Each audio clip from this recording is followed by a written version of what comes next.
to the monthly Local Equity Entrepreneur Grant Program meeting. We're going to give folks just a few minutes to get into the session. We started or opened it to the public just a few minutes late today. So we'll give folks at least until 3:35 before we get started, and then we'll kick it off. So with that said, I'm going to go ahead and mute my device, and then we'll be back in about 3 minutes.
So a question about the meeting starting. We had decided to give folks just a few minutes to get into the program or into the webinar.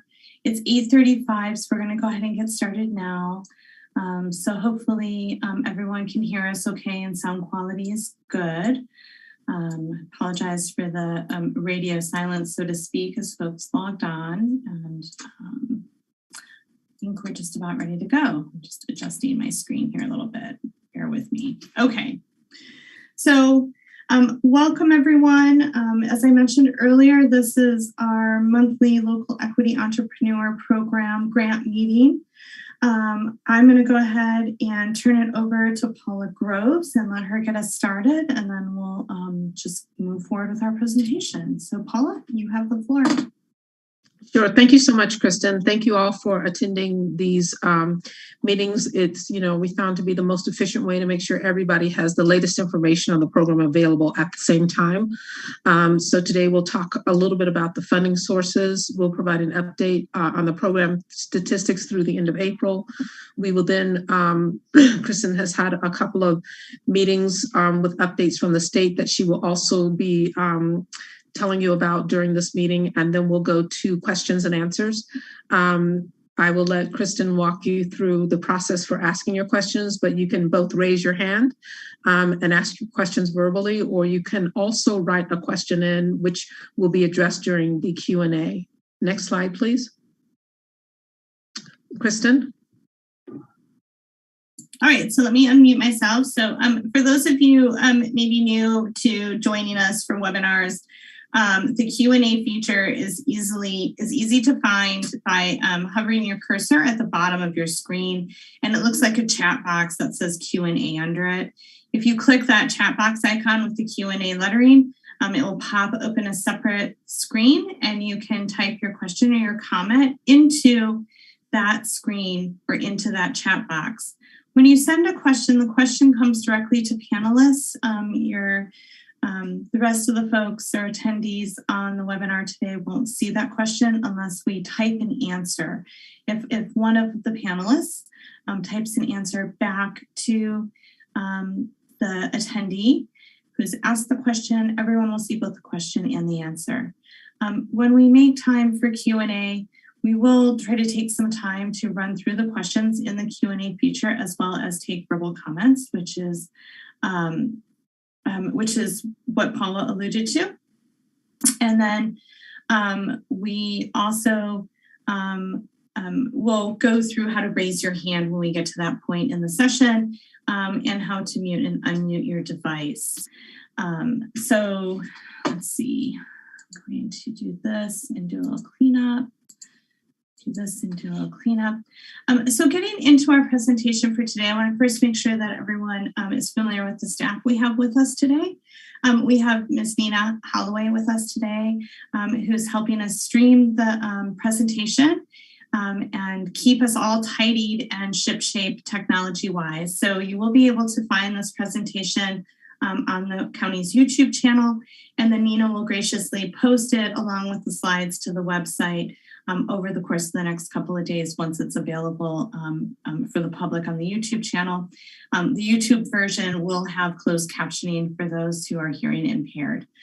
And then we also have with us today William Riley. Mr. Riley is our program administrator and spends a heck of a lot of his time working on equity grant applications and the LEAP program in general, and will soon find himself amidst the LJAGP program as well. So thanks everyone for paneling with me today. I definitely appreciate it. And I hear that my voice is a little hard to hear, so I'm gonna just get cozied up to my computer here, and hopefully my microphone picks everything up well, and we will hopefully everyone can hear us just fine. Okay, so let's talk about LEAD funding. Round 1, round 2, and round 3 funding really refers to the rounds of grants or the number of grants that the county has received from the state to support the local equity program that we've developed here at the county. So the round 1 funding amount, the total award amount was just over $2,245,704. And I say just over because we scraped the change off of all of these numbers for the sake of ease, okay? The time frame for the county to spend the round 1 funding is from May 17th of 2020 through August 31st of 2022.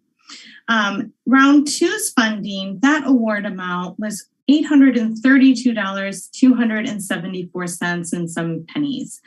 And that can be spent between April 15th of 2021 and all the way through October 30th of 2022. I know we've had the same person ask, what about round 1 funding multiple times, and I've said we'll answer it live because that answer is in this presentation. So it's coming, just bear with us. You will get a live answer to that question. Round 3 funding, we were recently awarded $2,944,033 for round 3 funding. The time frame for this funding is a little different because it's 12 months from the date that the county receives that award. The county has not yet received the award, so the clock or the timeline has not started ticking, right, on the round 3 funding yet.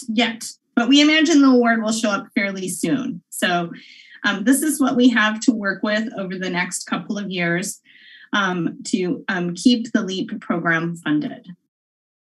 So just a breakdown of allocations for our current funding round, really speaking to round 1 and round 2 funding because they're overlapping, right? We're past April 15th, so we're spending down round 1, and we're also able to spend down round 2 funds.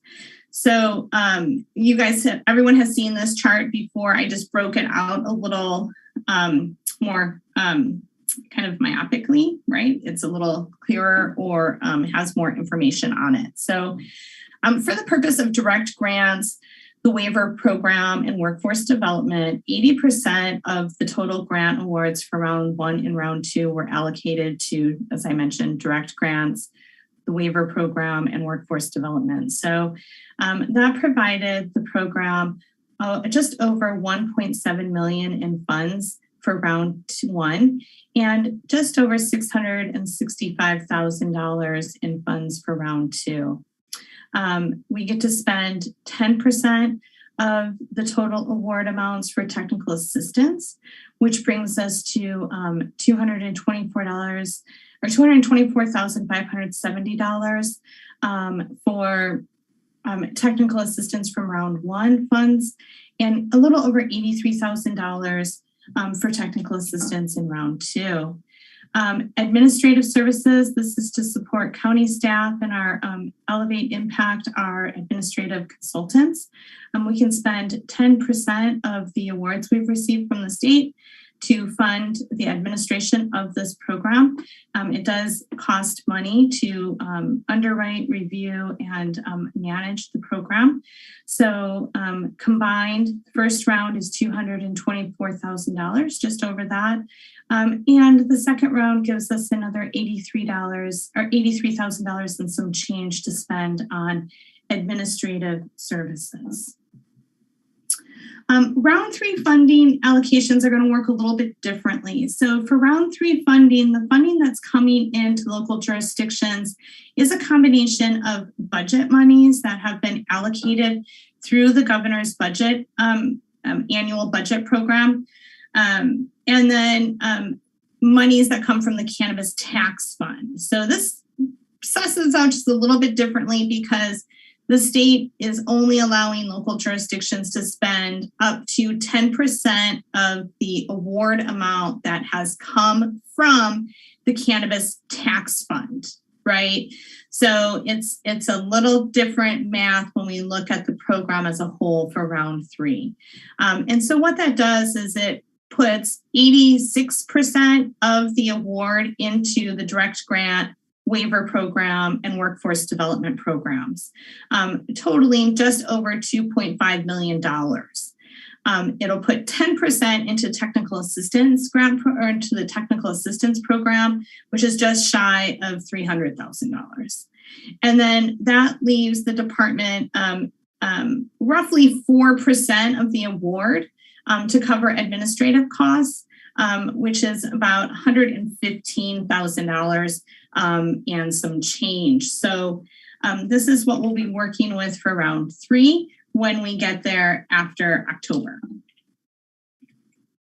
Oops, wrong button, sorry. Some updates on fee waivers. The May 17th numbers, many of you may be familiar with. They came out of the board report that we submitted or talked about last week. So as of May 17th, we had issued $63,067.34 in waivers through the waiver program. And I'm sorry, this should not say fee waivers at the top. It should just say waiver statistics. But here we are 6 days later, and we've now issued 133 waivers, totaling $178,955.76. So we still have quite a bit of funding to spend down in this first round 1 and round 2 pool of funding. So we have an outstanding balance that we can still spend on the LEAP waiver program of $621,044.24. Just a reminder for those of you who would like to use a waiver for your true-up, those true-ups are due by 4 p.m. On the 31st, May 31st. And I say by 4 p.m. because it's really when our front desk closes. We'll be scooping them all up, like all the waivers we have in-house that we haven't processed by May 31st of 2022. And we'll be reporting the waivers we have yet to process back to the Treasurer Tax Collector's Office, probably on June 1st. And so anyone who gets their waiver into us, their approved waiver and their materials into us by close of business on the 31st of May will not be subject to penalties. After the 31st of May, we can't really use waivers anymore to cover the cost of the 2021 true-ups because they'll have become delinquent. The state won't allow us to utilize waiver monies or grant monies to pay for delinquent taxes, local taxes. But after the true-up deadline of May 31st of 2021, just remember you can always come in and we'll talk about this a little more as far as process, but you're still eligible to pay your 2022 quarterly taxes using waivers. So just a reminder there, and we'll talk a little more about that in the future or a few slides down the road here. Direct grant statistics. This has not been updated since the report, so we'll do an update for the next report, which will have a May column in it, and we'll give you some additional information. But to date, we have approved just over $1.4 million in direct grants. So we'll talk a little more about timelines and what's going on with the direct grant program later in the presentation. And this, just to be clear, is a repeat of the information that was in the program or the department update to the board last week. So some updates about round 4 solicitation, and this is where we're going to answer your questions about spend down requirements. So all local jurisdictions are restricted from applying for round 4 funding unless they meet specified benchmarks for funding. So the way the math works out for the county based on the funding that we've received so far is that in order to apply for round 4 solicitation, which will probably open sometime between late October, early November-ish, we expect, we have to spend down almost $1.8 million of round 1 funding. And we have to spend down an additional $416,000 in change of round 2 funding for a total spend down of $2.2 million and some change. This is where we're at today in spending those monies down. So administrative costs will have easily spent our total administrative cost or budget for round 1 and round 2 of $307,797. We have to date spent $178,955.76 in waivers, and we have approved over $1.4 million in direct grants. So that gives us a spend down estimate today, right, of $1.9 million, leaving an outstanding balance of $280,000 and change. So our projection, our staff, Elevate Impact team, based on what we're seeing with grants, is that we will more than qualify for round 4 solicitation. We are on target to meet these requirements for spend down. Based on the way that this is worded with the state, that we have to spend down 1.7 million or 1.8 out of, I think it's roughly 2.4-ish, right?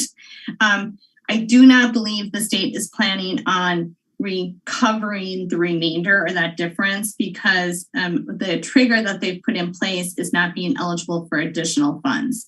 So at this point, we do not anticipate that if we haven't spent, right, the entire amount of round 1 by the end of August, as long as we're reaching this benchmark, the county should be in good shape.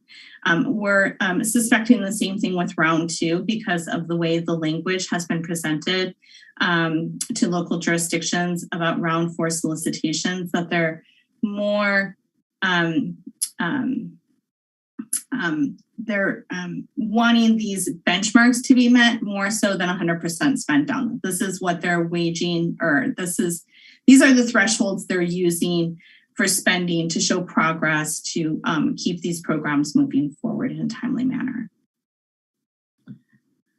Eligibility statistics, we did not have a chance to update this either. We will be updating it for the report. So you'll get May's eligibility statistics in the June MCD report. So as of April, we had 150 applicants that had been certified equity eligible. 225 completed applications have been submitted. So the Elevate team is still working through those, the difference between 225 and 50, which is about 75 folks or so, still working through those applications, plus whatever's come in May. So we'll update you in June about what May's eligibility numbers look like. And I'm kind of excited to see those numbers because I know folks have really been, there's been a little uptick in applying for eligibility is what we feel like we're seeing. So we'll give more information in just a minute. Fee waivers. Let's talk about fee waivers here. Not a lot new, but just some good reminders. The Mendocino County LEAP waiver program, right? It's been expanded, it's been simplified. As folks have seen, we were able to double the amount of waivers we've paid for folks in about 6 days. So the forms are working well for everyone. The process is really moving forward at a pretty good pace here. The forms are all available on our website. I'm not going to go to the website. You all are probably bored with my website tours that I force you into almost every presentation I do with you.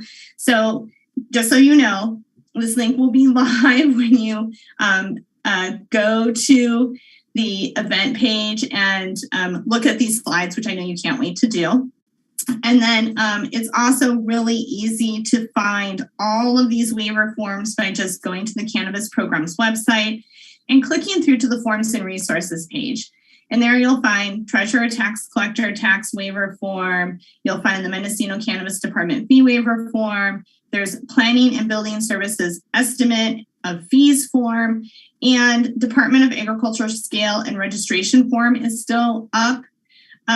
Although that window for submitting payment for your scale registration is closed or passed, the deadline is passed. So anyone who hasn't paid is now in a penalty scenario. So we are not doing Department of Ag scale registration waivers at the moment. That period has closed for us, but I'm sure it'll be reopened once we get into the next payment period for Department of Ag. So forms can, in general, waiver forms can only be submitted when the fee or the tax is due. Kind of the exception in that process is going to be Planning and Building Services, where you're going to send the form directly to the email on the Planning and Building Services estimate form, 1 building permit estimate per form. And so you're going to send that off directly to PBS. We're going to talk a little bit more about that because there is a longer timeline associated with a PBS waiver than there is with these other waivers, so to speak. And in general, with all of these, you're going to use 1 form per fee or tax. And just a reminder, each equity eligible applicant has a maximum threshold of $15,000 in award amounts for the waiver program. So that's cumulative. Okay, so with the Treasurer Tax Collector, please, you can email, we're gonna talk about true-ups first, which I know is kind of going backwards for this slide, but true-ups are due by midnight probably. On the 31st. So as of June 1st, they start to become delinquent, and then we can't accept waivers to cover the 2021 true-ups. So what do you need to get your 2021 true-up covered? Please do, you can email it to us or you can bring it to our front counter. We need the 2021 true-up statement from the Treasurer Tax Collector's Office. That's that, red sheet, that's your statement. So we need that statement or a copy of it. We need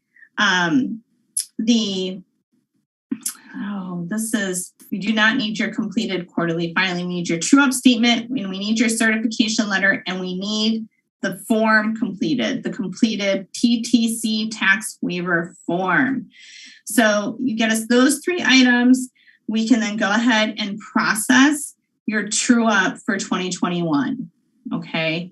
With 2022 quarterly filings, the process is a little bit different. So anytime you want to use a waiver for a quarterly filing, you have to first go to the Treasurer Tax Collector's Office, the TTC's office, and complete your filing. TTC will then give you an approval on that quarterly filing, and then you can bring that approved quarterly filing to the cannabis department and then right there at the cannabis department will give you the waiver form. If you haven't filled it out already, we'll give you the waiver form. You can fill it out. Please do bring your LEAP eligibility certification letter so it's easy for the front desk to verify that you're LEAP eligible, and then they'll go ahead and process your quarterly tax waiver for you. Okay, so again, if you want to do a waiver or receive a waiver for your quarterly tax filing, you have to first go file the quarterly taxes with TTC and get them to sign off on the filing form. And then that signed off or approved filing form needs to be brought or emailed to the cannabis department with a completed waiver form and your LEAP eligibility certification letter. So please, if you're emailing, please do CC Paula at elevateimpactmendo.com on any of your final waiver submissions, not just TTC waivers, but this is please consistent throughout the waiver program. I want to make sure folks are aware of our counter hours.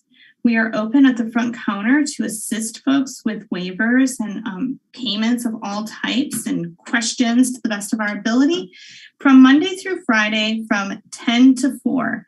And please do note that we close daily from noon to 1 for lunch. So don't show up at noon or anytime between noon and 1. We are pretty sticklers about being closed for that hour so staff gets a break and all staff can take a break. So there you have it on TTC waivers. For cannabis department waivers, eligible fees are listed on the waiver form. As I mentioned, the MCD waiver form can be found on the program page on the Forms and Resources page. So you got to click through to Forms and Resources, and then all of the equity waiver forms are in one location on that page. So any of the eligible fees or any fees that are eligible, all of the fees that are eligible are listed on the MCD waiver form. You're going to use one fee per form. Forms may only be submitted at the time the fee is due. So if you're submitting your renewal, perhaps you can, we want renewals, for example, to be paid at the time of submission. So you can also submit your waiver forms when you email us your renewal, just as an example. So newly eligible fees include cannabis business tax appeal fees. We did do some waivers for those. That appeals timeline has closed, just so folks know. And the pre-application conference fee is also a newly eligible fee for the MCD waivers. Again, you can email these forms and this information, your completed waiver form and your eligibility letter to cannabisprogram@mendocinocounty.org. Please do CC Paula at elevateimpactmendo.com. Department of Agriculture scale registration fees. These were already due, so we don't anticipate more of these coming in, and we think we've already got everyone who was on our list to get covered. So I'm going to skip over this. The process is very much the same. But as mentioned previously, we can't cover late fees, penalties, etc. in any instances with the waivers. Okay, other agency fees eligible for fee waivers. So, for example, Department of Environmental Health, while we don't have a form available on our website, that's simply because this has not been a popular fee to cover with waivers. And just because there's no form doesn't mean that it's not eligible. It's absolutely eligible. So if you're like, gosh darn it, I need a well fee, a well permit paid for, or a septic system, or some other scenario comes up with Department of Environmental Health in relationship to the permitting of your commercial cannabis project here in the unincorporated area of Mendocino County, just email us and ask us how to work with you or how to move forward with a waiver for your Department of Environmental Health costs. We're happy to work with folks on a case-by-case or individual basis. And these fees, as long as they are in relationship or required for your cannabis business permit, should be eligible for a waiver if you are equity eligible. We have received quite a bit of pushback from not allowing Class K residential building permits to be eligible. I just want to make sure folks know that this is not a decision just the cannabis department. This decision came out of communications and meetings with planning and building services.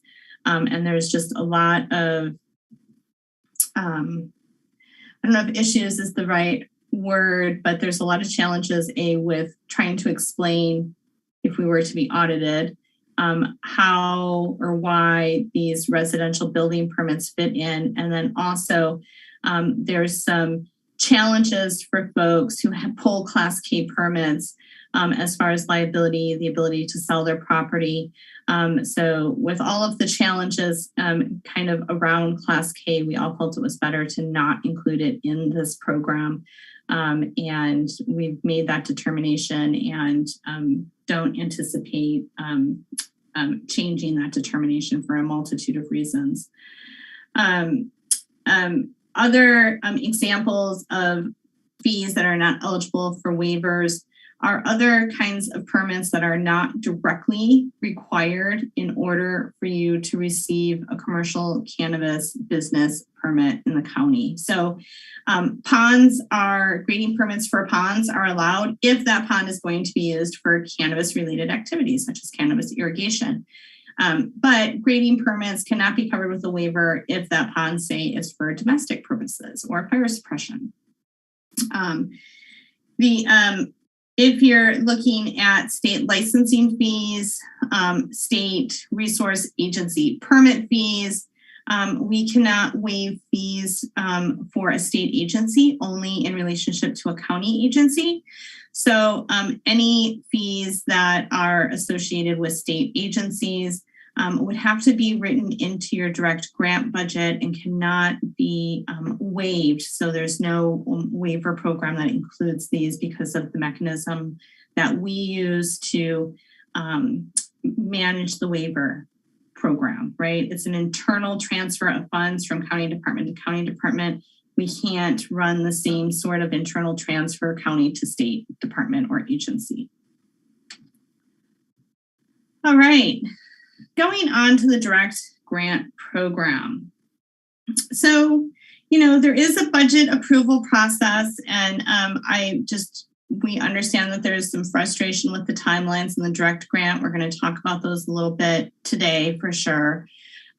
So when you're preparing your budget, we're going to be looking at your prepared Excel spreadsheet, which is your budget, right? And then your scope of project, which is kind of the broader narrative description of those line items on your budget spreadsheet. We are requiring that folks submit estimates, quotes, with meaningful file names. It's really best if that estimate or quote has the business that's going to be conducting the works, like heading, logo, name, information on it, right? And so the estimates and the quotes right now are also being attached to your grant agreements as the department approves them, and going from department to department for review really helps departments understand, or other reviewers for these direct grants, understand the context and the details that are presented in the Excel budget spreadsheet and the scope of the project, right? So we're gathering all this information up. We're getting it all into the tracking system, and it's going forward from the department and the Elevate team for review to the county before we can award a check. We still think that this timeline is accurate, 13 to 18 weeks, with some hiccups, right?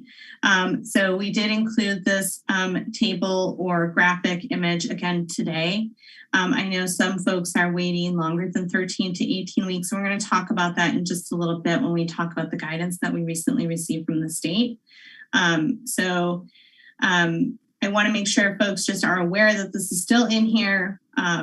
Under normal circumstances, we think that this would still be roughly the timeline to get from into a completed application where you start underwriting through to check processing. So let's talk a little bit about what's going on right now. So currently we have 5 checks that have been issued. We talked about this a little bit last Tuesday, so we'll just move forward with repeating that 5 checks have been issued to awardees. But we also were made aware that GoBiz was planning to release formal guidance to local jurisdictions regarding the misuse of funds. So a lot of questions have been coming up about who's responsible and what is the county's liability if an awardee misuses a grant award that the county provides them, that was provided to the county from the state, right? So how does that work? And so here's the guidance that we've received. And right now, we aren't issuing any checks until we've finished the review and our work with county council to ensure that the county is meeting these guidelines that just came out from the state. And these guidelines came to us on Friday. So this is the first that we're putting them out simply because we didn't get them until last Friday. So jurisdictions are responsible for the following, and this is the exact wording out of the guidance that they sent us. Enacting policies and procedures to ensure state grant funds are used appropriately by equity applicants and licensees, including informing equity applicants and licensees of eligible uses of the state grant funds, periodically collecting and reviewing documentation from equity applicants and licensees, and require them to preserve and retain documents for a reasonable period of time for audit purposes. The rest of it's on this slide. In the case of the misuse of funds by an equity applicant or equity licensee, attempt to recover misspent funds in a manner similar to how the jurisdiction would attempt to collect other debts owed it, based on analysis of the circumstances, size of debt, and potential recoverability. So this is the jurisdiction's responsibility. So the jurisdiction is responsible to, right, attempt to recover misspent funds in a manner similar to how the jurisdiction would attempt to collect other debts owed to it. And this can be based on analysis of circumstances, the size of the debt, and potential for recovery of those funds. The jurisdiction is also responsible for informing GoBiz when it becomes aware of misspent funds and when it has either collected those funds, recovered them, or deemed them unrecoverable. So if funds are misspent and not repaid by the equity applicant or licensee, the jurisdiction should withhold further state grant funding to the equity applicant or licensee that misused or failed to repay the state grant funds. Jurisdictions that follow these guidelines will not be required to repay the misspent funds to GoBiz. So we're doing a review, as I mentioned, with County Council of the grant agreements itself, and the criteria we have in place for tracking awards and potentially recollecting or recovering misspent funds. Hopefully we'll never have to experience that. And then once we've completed that review or that work with County Council, and I do believe some of this conversation will probably come before the board, we'll be able to then again move forward with issuing award checks. Okay, I do want to kick it back to Paula for just a moment, if Paula doesn't mind. I know she has a brief update about technical assistance, and I apologize for not getting a slide in here about that program. So Paula, if I may turn it over to you before we go to question and answer, that would be fabulous.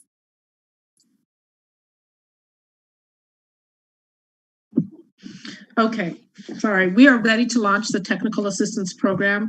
We will be providing workshops that people can register for on general cannabis topics as well as general business topics. And then we will also have opportunities for one-on-one. We will also be sending a survey to find out which technical assistance workshops in particular are most in demand so that we can make sure we do those first. And, you know, there's a critical mass of attendees that will be participating in the webinars. And then as follow-up to those webinars, if you want one-on-one help, you will have the opportunity to register for that as well. And we will try to sort those by topic. So if you attend, for example, a workshop on accounting and bookkeeping, and then you would like some one-on-one help with your QuickBooks, you'll be able to register for that. We're going to do a general business plan workshop. We'll be doing budgeting workshops. We did do a webinar already on using the expense app, but we can certainly turn that into a workshop so that people can ask questions and maybe even use the expense app during the workshop so that you are clear on how to submit your receipts going forward. That's going to be very important for the last point that Kristen just made with regards to after having dispersed the grant funding to you, the way in which you can prove that you have spent the money in a legitimate way so that you can get your next disbursement.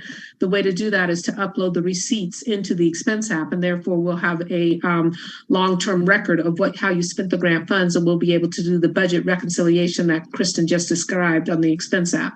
So be on the lookout for a survey for what workshops we can make available. You can respond to that survey and let us know what workshops you're interested in, and then after you've taken a workshop, we'll be following up with one-on-one consultation if you're interested in that. Okay, thanks, Kristen. Great, thank you so much. So we have a couple hands raised, which is going to provide folks an opportunity to ask a question verbally or leave a comment verbally. We will be using a timer, but I just want to go through kind of the participation criteria or guidelines. So if you'd like to get into the queue to make a verbal comment, please do use the raise hand feature. You can find the raise hand feature at the bottom of your screen right next to the Q&A feature. And if you click on it, it'll raise your hand. If you click on it again, it will lower your hand. And you can still add questions or comments to the Q&A feature. We have about 14 questions in the Q&A feature right now, so we'll roll through those first before we go to verbal comments. We have plenty of time. We've got 45 minutes of discussion time for today, so I think we'll easily make it through the questions that are in the Q&A and the folks who have raised their hands and some. So we'll start with Q&A and go from there. If you're calling in on your device today and not using the Zoom app, don't fret. You can raise your hand by using *9. You can lower your hand by using *9. And if you're calling in and not using the Zoom app, you can mute and unmute using *6 on your phone. Otherwise, for those of you on the Zoom app, once we go to verbal comment and we provide you an opportunity to speak, you'll be able to unmute your device by clicking the mute microphone, often either in the lower left-hand side of your screen or in the upper right-hand side of your identification box. So there's some participation guidelines, and let's go ahead and see if we can get through some of these questions. A question about how much funding has gone to Elevate Impact so far for administration of the program, and how much of administration funds are going to the county. I don't have those numbers today, but I think that's something that we can put into the update that we're putting forward to the board. It's due on Tuesday, so we'll tuck those numbers in there and answer your question that way. So not today, but we're taking a note and we'll get that into the next report. How much has been received and how much is left of the 80%? I'm a little confused by the question, but I do want to point out that I think we're talking about the 80% of round 1 and round 2's funding that goes to direct grants. There's going to be the tables in the next report for June for the department report. We'll add that up, and then we have some tables in this presentation back in the first section of slides before we get into talking about fee waivers that actually give some of those dollar amounts. It's based on the dollar amounts that we've approved. So right now we've approved over $1.4 million in grant awards, and that includes the checks that we have issued. So that math is on one of those earlier slides, and I'm not going to flip through right now. My apologies. It makes folks a little bit dizzy. But that math is there, and we'll be updating it and also presenting it in the report to the board for June. Oh, this is a good question. Can MCB set up a payment plan so folks who can't afford to pay the taxes by May 31st can still utilize waivers?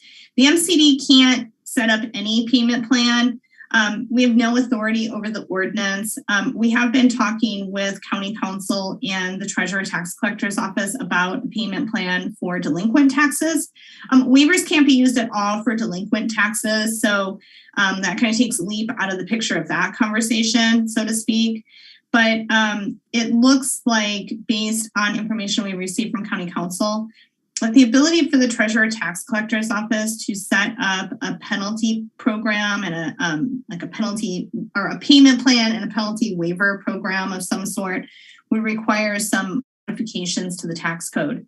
So I know County Council is working on reviewing that to see what mechanisms need to be changed and how viable or feasible that change is. But at this time, it is looking like it would require an ordinance change just based on the first or the initial response we received from County Council when we talked to them about setting up a payment plan and potentially a penalty relief plan.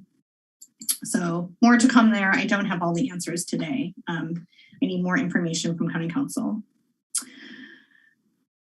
When do applications need to be in to cover 2022 county tax waivers? So, when you're ready to go in and file your quarterly taxes, you can do the waiver at the same time. Go file your quarterly tax, walk that approved filing back over to the cannabis department, and we'll work with you to get that waiver together, right?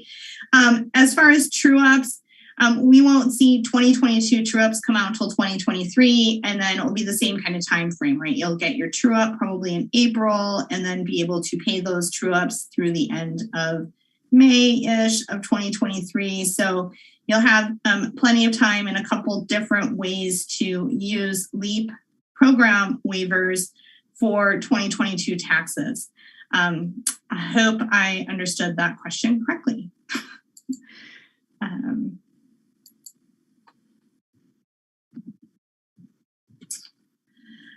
Does the fee waiver program have a 12-month limit like the direct grant program? I can't say that. I'm a little confused by this. So let's back up a minute. So the direct grant program, the agreement is open for 12 months. Essentially, we're asking folks to spend the award amount that is outlined in the agreement for the direct grant in 12 months, and then we're providing an additional 6 months to complete the reconciliation of the receipts associated with that direct grant award. Fee waivers, tax waivers, we don't want those waivers submitted until the time that the fee or the tax is due. So we aren't issuing a waiver today that anyone is going to spend in the next 3 months, 5 months, or 12 months, right? We're issuing waivers that are spent at the same time, essentially, as they're issued. They're issued and spent like that, all in one fell swoop. So if we're talking about the caps, right? So there's some ceilings to the amounts that you can receive in waivers. That $15,000 ceiling or maximum award amount in waivers right now is a lifetime cap. It's not, $15,000 in waivers for year one and then another $15,000 in waivers for year two. It is a lifetime cap, meaning that it's $15,000 per certified equity eligible applicant. The same is true for all of the maximum thresholds, right? The direct grant program for LEAP is capped at $80,000. That's per certified equity eligible applicant, okay? So I hope that I explained that adequately. Paula, do you want to add anything to this? No, I think you've said it very well. And whenever we go through the LEAP direct grant document review, it's explained to everyone that you have to spend the money 12 months from when the check is issued. Mm-hmm. And if you're going to have problems doing that, then you need to let us know well in advance. But that is the term. You are given 12 months to spend the money. Great. So next question is about cannabis facility business licenses. So yes, you can waive your cannabis facility business license. We don't have a form specific to cannabis facility business licenses, but you can go to the Treasurer Tax Collector's office and essentially get an invoice from them for the amount due for your cannabis facility business license, or maybe you're opening a new application with them and you're an equity certified applicant, right? I would go get the invoice from TTC, bring that invoice over to the Mendocino Cannabis Department, and during counter hours, we'll help you do the paperwork so that the LEAP waiver program can cover your cannabis business facility license or application. But yes, it does extend to all other aspects of the supply chain. So TTC first for the invoice, bring it over to us and we'll work with you getting it waived. So how do folks find out the status of their round one grant application? I would suggest emailing Paula at elevateimpactmendo.com and Paula will get back to you. So that is probably the best and the most efficient way to get a status update on your grant application. So can I make a comment about that? Go ahead. So most people are in three particular buckets with their application. One is they've been funded, right? Two is your budget is approved and is being circulated through Cobblestone, going through the 11 or 7 different county departments getting their signatures. 3, your budget has been submitted and you've been given feedback and we're waiting for you to revise your budget. And then 4, you're still in underwriting. So I think most people I get the most questions from people whose budgets have been approved and they're already uploaded to Cobblestone. And they're sort of in that holding pattern in Cobblestone. And what has been the holdup with regards to moving through Cobblestone is we had to get the legal language that Kristen just presented on this phone call with regards to what happens if a grant applicant misspends or misuses grant funds. Now that we've gotten clarity from the state on what happens if grant funds are misused, we will be able to apply that language and that guidance in our grant approval process. And that was a very critical milestone for us to reach in order to make sure that we are processing the grants appropriately. But those are your buckets. You've either been funded, you're in Cobblestone, your budget is under review, or you're in underwriting. And I'm gonna add a little more to that, which isn't necessarily about statuses, but I just want to make sure folks are aware that we are planning, and thank you so much, Nina, for hounding the different venues we're looking into. She's been calling and emailing and pressing persistently on venues so we can get out to all of the supervisorial districts in the county with some technical assistance days. We have spoken with Department of Fish and Wildlife and the Department of Cannabis Control and the State Water Resource Control Board, and we expect these to be multi-agency technical support days.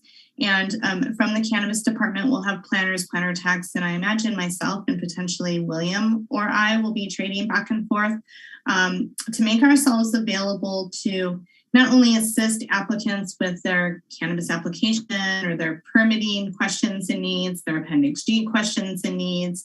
The other agencies will be there to assist with resource permitting and licensing questions, but we will also specifically be setting up a grant technical assistance table where you can come meet with one of us to help wrap up your grant. And this is going to be crucially important for the folks who are already in completed grant status. Right? They're working through the underwriting. They're in this approval status, but they're being held in cobblestone while we complete our legal review of the recent guidance from the state. Wrapping up those agreements is going to be our priority. And so I just want to make sure folks are aware we will be offering some technical assistance. We probably won't be able to start those programs until July just because venues still haven't recovered from COVID. So we're having a hard time planning and getting ourselves situated with locations, but we'll keep you posted throughout the month of June. And just know that we are planning some one-on-one technical assistance opportunities that will serve to help folks wrap up those budgets and those scopes of work. Couple more questions before we Can I jump in on that one real quick? Yep. So, I think the budget approval process has been something that we've been getting better at over time. I would highly, highly encourage you to schedule a budget review meeting with either myself, most likely myself, before taking your documents to the county. Because, for example, if we get an invoice or an estimate from someone that doesn't have a logo on it, and it looks like it was a printout, and it doesn't have the company, the supplier's name on it, that's going to get kicked back. And that's something I can tell you before you waste, staff time, because those are easy fixes. And I want to make sure that your budgets look as clean as possible before you present them to staff. Otherwise, I just don't think it's a good use of folks' time. So if you want to schedule a budget review meeting with me, I have a bunch of people already on the calendar, and you're welcome to schedule a budget review meeting with Elevate. And then I think that's going to speed up your process once you get to the staff. So that's just something that I would highly encourage you guys to do prior to presenting your budgets to staff. Thanks for that, Paula. And to schedule a budget review meeting with you, do they just email you and then you send them a Calendly link, or how does that work? Okay. Yes, you can email me, at paula@elevateimpact.com, elevateimpactmendo.com. And then I will send you a link to Calendly. It's a app that allows you to easily schedule a time that's convenient for you to meet with me to have the budget review. So yes, that's the easy way to go. And we would appreciate that too, and staff would, because a lot of times things are pretty well dialed when we get the budgets from the Elevate team. Although there are times when we ask questions and we send those budgets back with questions or ask for additional information. That happens for most people 1, maybe 2 times, but generally, in most cases, we can wrap it up with 1 round of Q&A back and forth. There are some programs such as solar installations that we're still working through.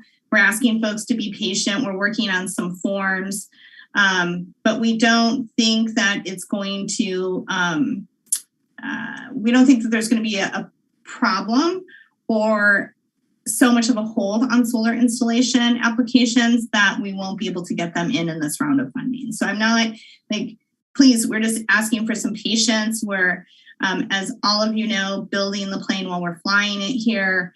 And so, it's hard to know what the hiccups are going to be until you're reading through and, grant after grant after grant, and then getting responses and feedback from other departments. So we're working through it, and we know that there's a timeline, and we're definitely determined to meet those timelines with the folks we have in the queue. So please do give us a little patience if you can. A couple more questions, and then we have 3 raised hands. So folks on the webinar, if you do want to ask a question verbally, we remind you to please raise your hand. That is the *6 feature on your phone. I'm sorry, *9 on your phone, and the raise hand feature is at the bottom of your screen. So are pond exemptions for pre-existing ponds eligible for fee waivers? If you have a pond that you already built, but you're using that pond for cannabis-related activities such as irrigation, and it is required to be permitted by the county, and PBS is like, yep, that pond definitely needs a pond exemption permit.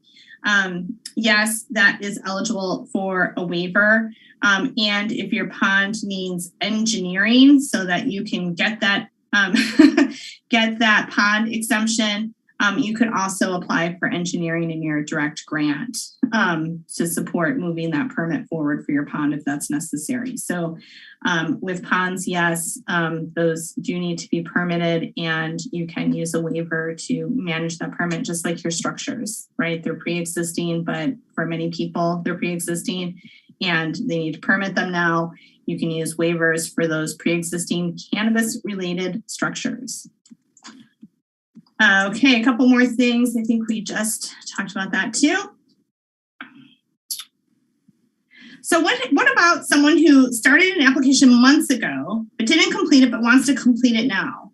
Do they have to start a new application, or can they go back to their old one? Paula, why don't you let us know how this works? Yeah, you do not need to start a new application. We have all of the documents on file. I think the fastest thing to do is, email me your application number or whatever email you used, and I can track down your application. But I am going to need something, like the email that you used to start the application. Okay. Okay. Okay, moving on. Michael Katz says there's really nothing new in the guidance.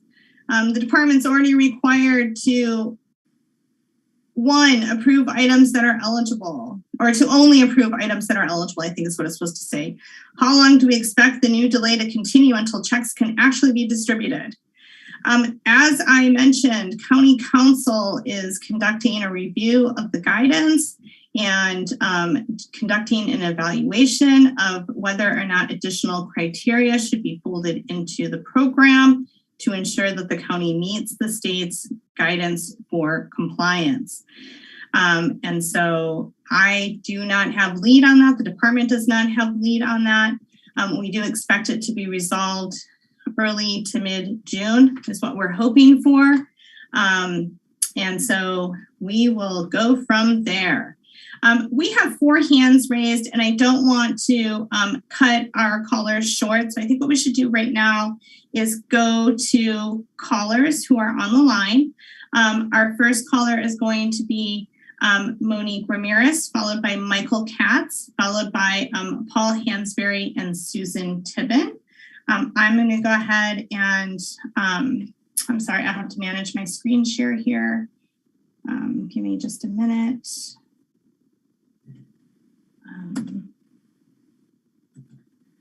We're all going to get my screen of screens. Get the timer up. My apologies. All right, here we go. So Monique Ramirez, I'm going to go ahead and give you permission to talk, and you should be able to go ahead and unmute your microphone and ask your question, leave your comment. Thanks, Kristen. And I hope that my partner Gus can also speak after me because we're sharing the same computer today. Sure. I have a few questions. The first one is about the fee waivers for the Planning and Building Services Department. I have been asking for, or I think Gus has been asking for clarity about that related to extending a building permit application, and we turned it into the PBS department. We filled out the necessary form, and then it was kicked back to your department But the latest response we got from your department is that we need to continue to check back in with PBS, and it just feels really inefficient and like maybe something is being miscommunicated, but PBS did call us and said we are just waiting for the clearance from MCD. So it'd be really great to know what's going on with that, especially because that permit is now expired, and we were trying to extend the permit an extra year because we couldn't get the CAL FIRE clearance done in time. And also, part of our tie-up is because we were waiting on the equity funding to purchase the structure. So just hoping that that can be clarified. And then my second question was about staffing. And from the last correspondence we've received from underwriters is that they're not really helping us anymore and that everything is going to Paula. And so I'm just curious if Paula is the only one reviewing all applications and correspondence with this program at this point. And if so, why? And also, how is she going to be able to keep up with this kind of workload and get these things issued in time with all these deadlines that are happening? And finally, I am concerned about the potential that the state isn't going to require you guys to give back the funding, because you said that as long as you made a comment earlier about the eligibility stuff, but it didn't sound like it was 100% guaranteed. It almost felt a little bit like assuming. And so I just want to make sure that you guys are really fully sure about that. Thank you. Okay, let's take a moment to respond to those before we go to Gus. Planning and building fee waivers. So this is a bit of a challenge how the communications work. The applicant, the equity eligible applicant, fills out the PBS estimate form. That PBS estimate form is sent to Planning and Building Services. And then sometimes Planning and Building Services, in communication with the applicant, will confirm that they have signed off on that estimate form that Planning and Building Services have. The estimate forms then are, once they're signed off on by Planning and Building Services, they come to our department. We have to process that estimate form and any additional paperwork that comes back, meaning like for each and every estimate form, we write a memo so that we can conduct the journal entry that needs to happen. It is one journal entry per estimate, which is why our numbers are really high for building permits as far as like how many waivers are issued. So if you have, 20 building permits totaling $1,000, we don't send or do a journal entry for $1,000. We do 20 journal entries for random amounts, right? 20 memos for each of those amounts, right? And we can't start that process until we receive via email your completed form, your estimate form or forms from Planning and Building Services. Now, what's happening occasionally is that Planning and Building Services are telling folks occasionally that they've approved their waiver estimate form, and then it gets sent to us, and then we memo it up, and then we do journal entries once a week. After we do the journal entry and those monies are transferred and the notices are sent back to Planning and Building Services from the department that says, hey, we transferred this much money for equity eligible applicant Monique Ramirez, and these 3 permits for equity eligible applicant so-and-so, right? Then they literally go into Track It and they pay right, those building permit fees, and they instate them or reinstate them or do whatever their process is to make sure that they show as an active paid for permit in the tracking system. After they do that, the information goes to another person in Planning and Building Services who then sends a receipt for payment, right? That whole process between your form getting signed off, it coming to us, we processing the payment, getting the payment over to Planning and Building going in and paying your permit fee, and then responding back to the applicant is taking a couple of weeks. And we have so many fee waivers, we literally have asked staff to block, or waivers in the program. Staff blocks generally a segment of time on Mondays to process all of the journal entries that pay for the LEAP waivers. So we don't have the capacity to do that every single day, right? So, the memos get written over the course of the week as waivers come in, and then we go through and we process and pay those waivers generally at the beginning of the week.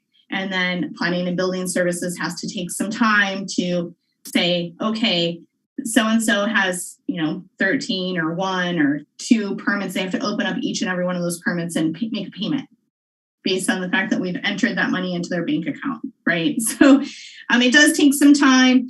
It's not, overnight, but I would say to give yourselves around 2 weeks minimum to get that waiver form, that estimate form to PBS, because it's got to go through approval there. It's got to come back to us and go through memos and then the journal entries, and then back to PBS and then get paid for and then get noticed. So it's not as quick as the other waivers because there's more back and forth between the departments. So I did notice that the initial building permit request from Mr. Stout has been paid to Planning and Building Services. It looks like it was recently paid to Planning and Building Services, so I imagine you'll get a receipt from Planning and Building Services soon, probably over the course of the next 7 days or so is what I would expect on that one. We have not received back, to the best of my knowledge, the Planning and Building estimate form for extending the permit that has since expired. So it'll go through the same process that I just outlined. Paula, can I kick it to you to talk about staffing? Yes. Great. Yes. So, that is precisely why we set up the Calendly meetings. You can now schedule a budget review meeting. You can schedule a document review meeting, a legal review meeting. I think one of the things that has been frustrating for people is we don't have any transparency on where things are in the cobblestone process, because it's literally, one of the things that we've been waiting for the state guidance on with regards to what happens with an inappropriate use of funds occurred, which Kristen just received on Friday. I've received several questions from people who are in Cobblestone about what their status is. And unfortunately, we didn't have, let me speak about myself personally. I didn't have a way to answer that question because we were waiting for the state guidance on the misuse of funds, which we received on Friday. But I have been scheduling meetings. I've been, scheduling as soon as I get a question about an inquiry on a grant application, I'll schedule a meeting. And maybe what I need to do is start scheduling them regardless of whether or not a person has been involved in Cobblestone or not. I hadn't been scheduling meetings for those who are already in Cobblestone because I didn't think it was necessary, but it sounds like people do want some feedback on that process. So I will start scheduling meetings for those, going forward. So I can certainly do that. Sorry, I was on mute. Regarding the combing back of funds by the state, no, none of that is in writing. What is in writing is the benchmarks and the requirements to qualify for our 4th round of funding, right? The next round of solicitation, which opens in the fall. So I just have a hard time believing that the state would comb back small amounts of grant money, but allow you to apply for more grant money. Right? So I think, and so it is, just to be clear, an assumption based on what feels like logic to me, but it's my assumption based on the emphasis they've put on the benchmarks for jurisdictions to meet to receive or be eligible to apply for round 4 or the next round of funding. Okay, going back to our next speaker will be Gus Stout, followed by Michael Katz, and then Paul Hansberry and Susan Tibben. So Gus, you should be able to unmute your microphone and start your comments. Hi, thanks for letting me ask a few questions. Yeah, my question was about the solar trailer. Is a solar trailer an allowed expense? And also, am I not able to purchase that from a person on Facebook Marketplace or Craigslist? Or I'm sure you've seen them. They're popping up on auctions all the time. People bought them. they're out there. Do I need a logo for that? I don't understand what that means. And the timing is like, I think I confused people with the logo thing. What I was trying to clarify is we need an invoice from a third party, right? People have been submitting Excel spreadsheets with a number on them. And that could have been something that you generated in your kitchen, right? I have no way of knowing that you're going to spend that money by giving the funds to a third party. So whether it's an email from a third party, if it's a Facebook posting, if you could do a screenshot with the vendor and the amount of the invoice. If it's a Home Depot invoice, you can print out your shopping cart. If it's a, what else have we seen? We've seen invoices from consultants on stationery. That's fine. It's got to be identified as a source from a third party and not something that can be interpreted as being something that you created by yourself. It doesn't have to have a logo. I misspoke. I was just giving that as one example that we can validate that it's from a third party, but it just needs to have some indication that it's from a third party and not something you generated on your own.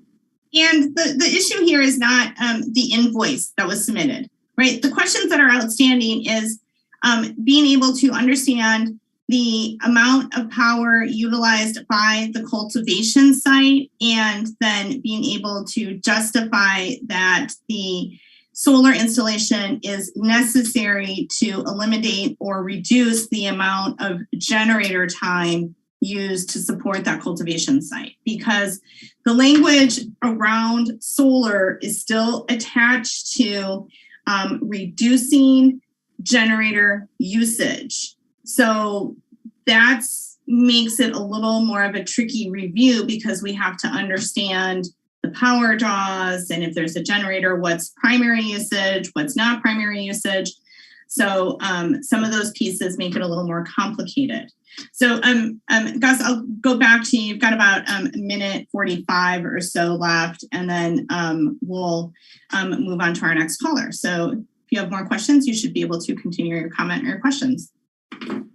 Yeah, well, I never planned on running a generator, so I don't understand what that's about. And I don't understand what you're limited to time of usage. All I need is to pump water and to pressurize the system where I'm on a gravity feed system now. I'm just trying to take it from being hokey to like professional. That's all I'm trying to do. Great. So again, I will circle back with you, as I mentioned before, when I have more information, but the only allowance the LEAP program has to provide for solar installation is to replace the primary usage of a generator, which means your solar request may not qualify if you're not using generators as a primary power source. So it's based on what the language is. So we really do have to move on. I've got a huge slew of folks here who want to ask questions. So I'm going to really request that you keep your comments or your questions brief so we can get through everyone in the queue, please. Kristen, okay. The only thing I want to say, this is Mo again, is that is not true about the solar. I have looked at the language on page 3 of the agreement, and it clearly says that it defines that about solar, but it says that it is not limited to that. I don't have it right in front of me to quote it, but I will give it to you in the Q&A in just a minute while I pull it up. I will review it in the program guide. I think we need to go on to our next callers. We have like 7 people lined up. I'm so sorry. We're going to run out of time.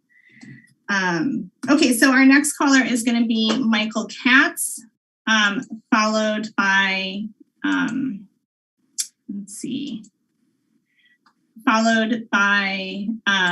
Paul and Susan Tibben, and then Josh Artman. And I think we're going to have to be really conservative about responding with questions so we can get through everyone's Q&A here. So Michael, you should be able to go ahead and start your comment. Great, thanks so much. I want to follow up on the comments that Mo and Gus were just making. You know, it was clear that the board's direction on what they wanted to see from the equity program was that anything that was not explicitly denied or prohibited by the state be allowable. So there's nothing in the state regulations that requires the kind of limitations that you're just identifying for solar, replacing generators or whatever. It's allowable. It should be just allowed, and that would streamline the process. And, you know, the additional scrutiny seems to be slowing things down, and it doesn't seem to be necessary or required as part of the process. So it's kind of confusing and concerning why that level of scrutiny is being applied to this one thing, and makes us think that it's being applied to a lot of things. And, you know, that may be part of why there are so many delays with the program. So that's one question. Another one, talking about the payment plan, you indicated, I think, that the county council and that's not the cannabis department item. I'm just wondering if you're, though, advocating on behalf of that program being set up, because obviously that would be a beneficial program for many people who are struggling financially. And so is there anything we as the cannabis community can do to help facilitate that conversation? Because it would be very important that people don't lose access to this because they want to set up a plan, but, you know, it's being figured out and then they miss the opportunity. That would be a shame. And so, you know, additionally, related to the guidance for inappropriate use, that also seems like an unnecessary delay, because there's already the requirement that you only approve things that are allowable. So I'm wondering, like, when the department is going to kind of push back on some of this stuff in support of streamlining and getting these funds out to people. I'll pause there. Thanks. Okay, real quick, can't answer all these questions and get to the next person. We'll look at the solar language in the program manual. We have been pressing or leaning into getting a penalty payment program together. Again, this has to be really spearheaded by TTC and County Council. If you would like to facilitate that process, I would suggest making some recommendations to County Council and TTC to move that process forward. They are the lead on that, as the department is not.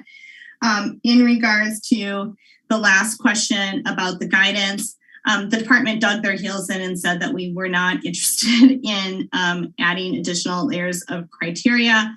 But we approve the grant agreements in Cobblestone first, and then they go to County Council.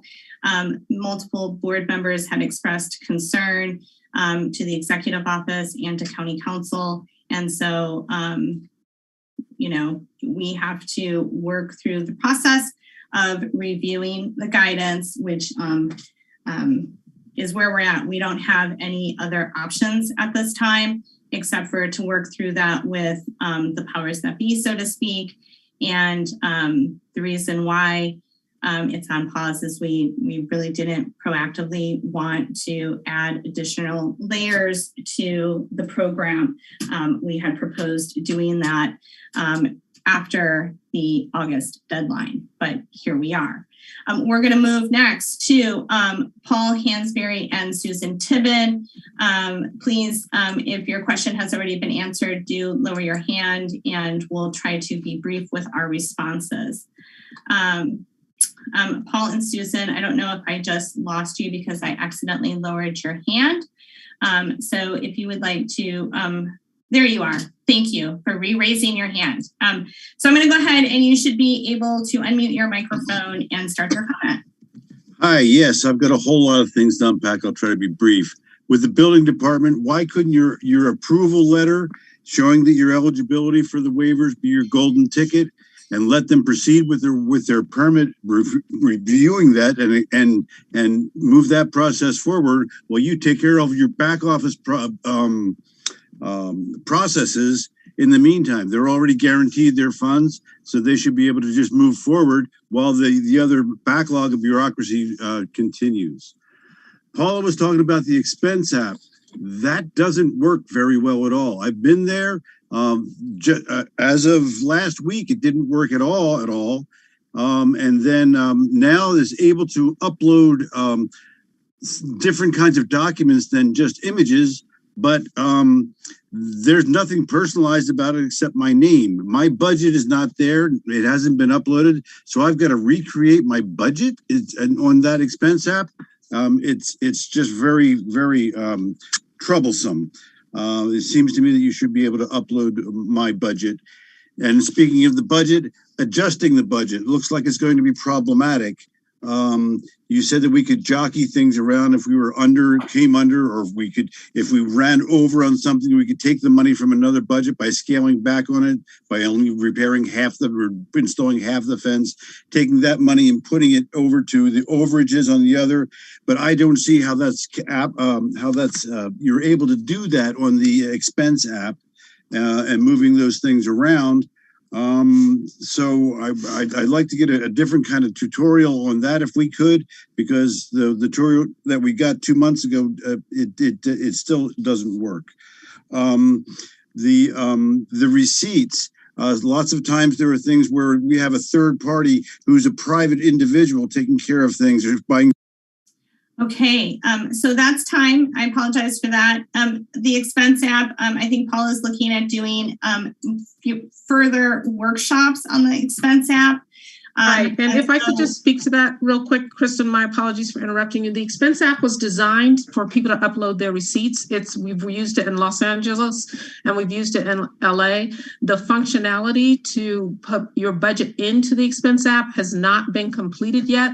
Our first and foremost mandate was to make sure that people could upload receipts so that we could verify that people have spent money on the items that they said that they were going to in the budget. We can certainly now move towards implementing the ability to upload the budget into the expense app. That functionality we didn't have the budget for it, but we can certainly add that as we move forward. But the first functionality of the budget was to upload the receipts. I did speak to my technology person, Noah, and Paul. I thought that the problem that you were having had been resolved. So I'm going to have to schedule another meeting with you to make sure that you are able to upload your receipts, because that's the whole point. So I will follow up with you offline, because it was my understanding that whatever problem that you were having had been solved, but maybe it hasn't. Okay, thanks for that, Paula. We're going to end up going a little bit over. So thanks to the MCD staff for being willing to stay. I really appreciate that. And to Paula, I'm sorry, we're heading over time a little bit. We're going to hear from Josh Artman, followed by John Hockett, Tom Perry, and then Ron Edwards. Ron will be our last speaker for today's webinar, but we will get through all of the individuals with their hands raised. But that will end our webinar for today. So Josh Artman, you should be able to go ahead and unmute your device and start your comments, please, or ask your question. Hi, can you hear me? We can hear you. Hi, thanks for listening to me today. I've been diligently waiting, for any progress, with this LEAP grant. I know I originally was approved 6 months ago, and it's been a process. My biggest concern is that, this is just another example of, somewhat of a black box, and there's just very little transparency. And we all have PTSD from the portal and the Appendix G, which, I've been waiting another half year on any response.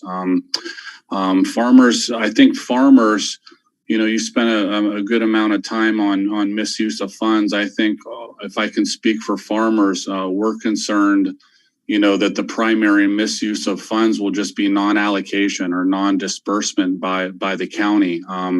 It seems like we only have, 5 grants issued so far, and I'm not sure how long we've been in this process. From your screenshot, it looked like maybe we have 3 months left, to finish round 1 funding. And I just wonder, can we expect this process to be sped up? Because I've been doing the math, it doesn't add up. There's just not enough time.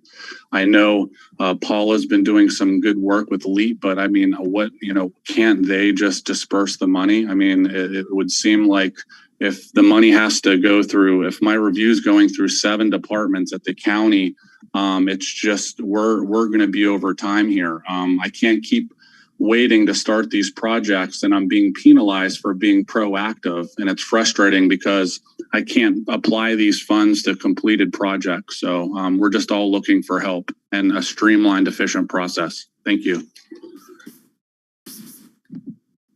Okay, we're going to go to our next caller, which will be Tom Perry. Tom, you should be able to go ahead and unmute your device and begin your comment or your question. I'm sorry, I've had to come on and off, and I suspect that this comment's been made or asked and answered, but I mean, folks have been in this program and have gone through, you know, sort of budgeting process, review process for months now. And it seems like there's been some sort of a holdup that only got resolved like 2 Fridays ago. So I'm wondering, like, what has happened between 2 Fridays ago and 4 months ago that we didn't know about, because clearly the process has taken much longer than in your slide. Has the department just been sort of worrying about liability and not, you know, releasing any checks, and, you know, trying to get an answer from the state? And that's my question. So I don't have any more comments or questions. Okay, thank you for that. The holdup is that the review is, all reviews are sitting with County Council right now.